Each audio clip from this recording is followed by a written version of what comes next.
So, you didn't think I'd be back, huh? Well, Tony Salvador here with I don't know, fifth, sixth version of With All Due Respect.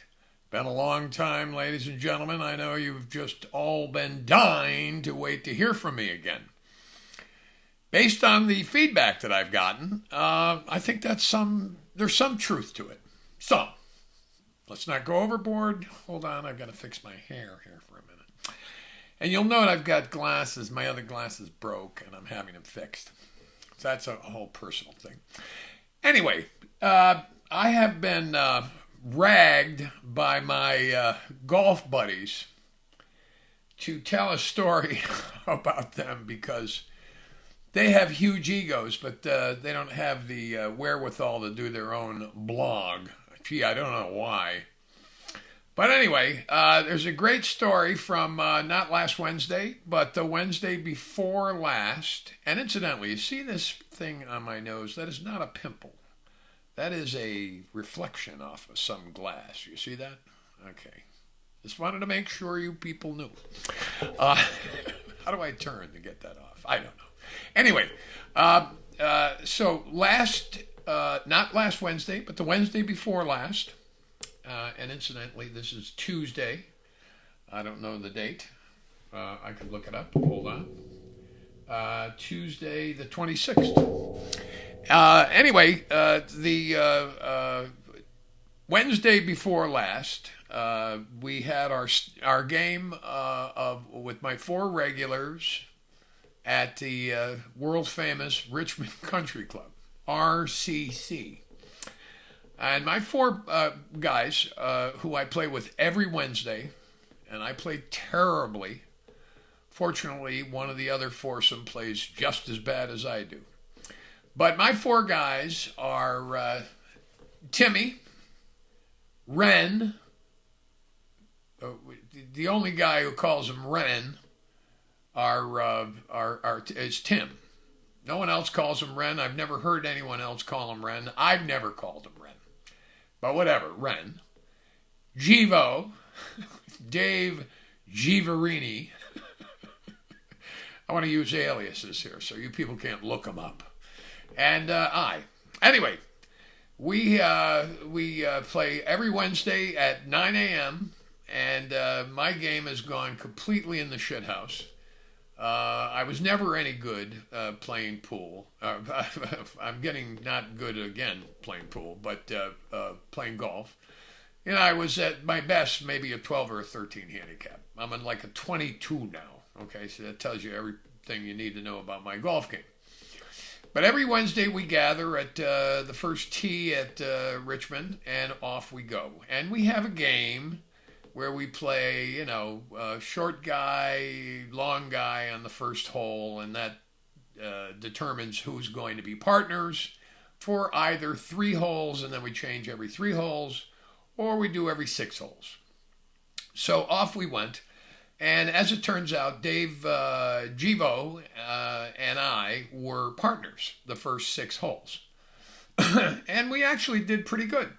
Now, Dave is he's a snappy golfer also. I'm a 22 and I bury him. He's like a 27.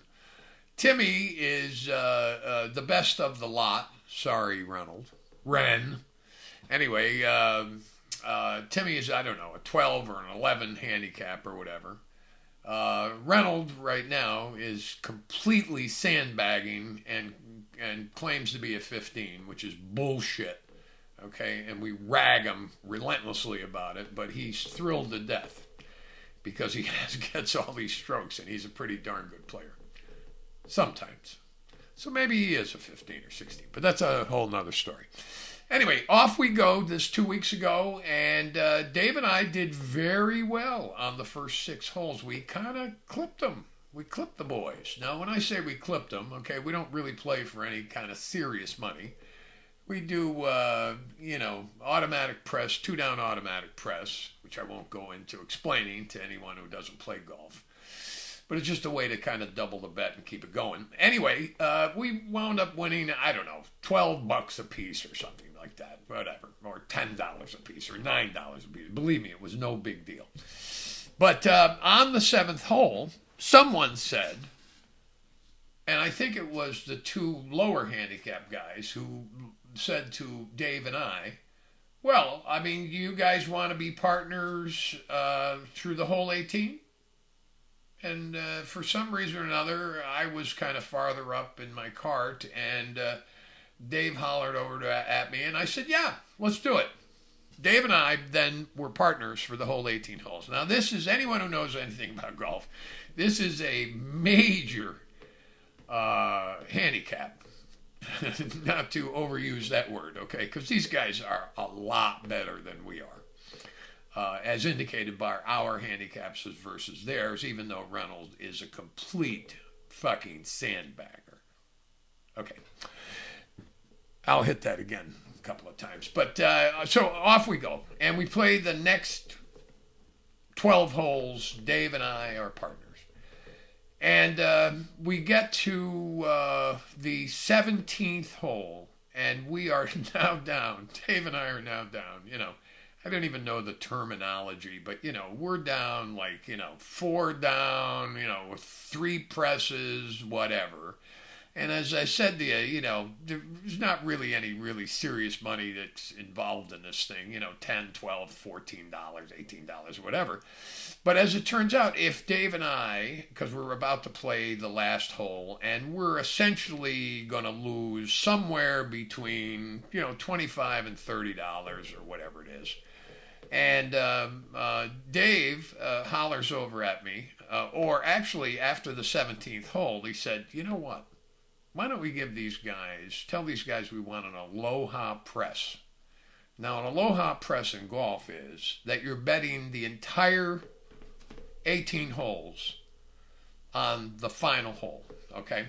So if we lose the 18th hole, then I guess the calculation was we were going to owe them $54, $55, which in our game is enormous, okay?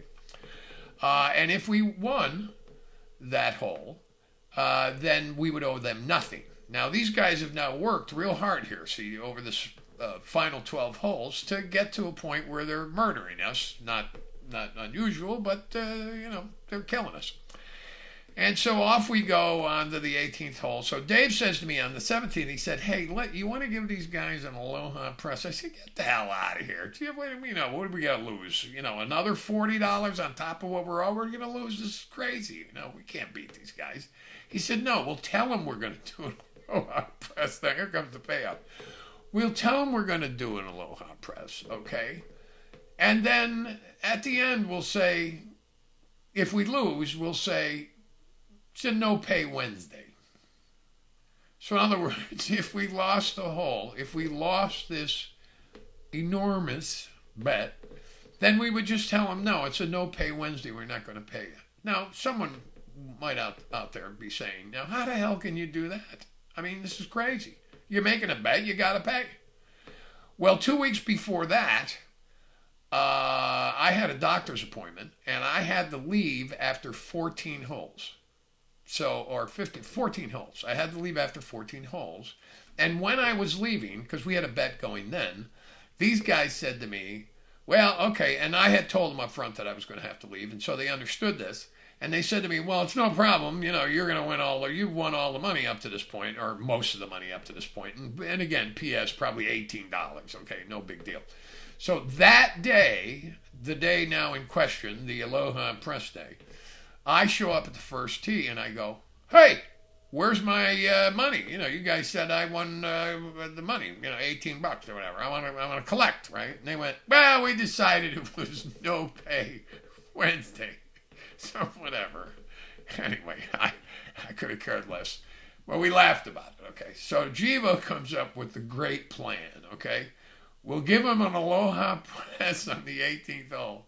And if we lose, we'll just tell them it's no pay Wednesday, and there's not anything they can do about it. Off we go to the 18th hole. And guess what? I almost get a par for what it would have been. I get a stroke on that hole. So it would have been a birdie. Dave gets a 6, and he gets 2 strokes on that hole, which was a birdie, and we wound up beating them, okay? And they were kind of like, this is ridiculous. You know, we give them an Aloha Press and these morons wind up getting a birdie. But we couldn't let them off the hook, so we told them, well, guess what? If we lost, we weren't going to pay anyway, because we declared it a no-pay Wednesday. That's the story. Hope you like it.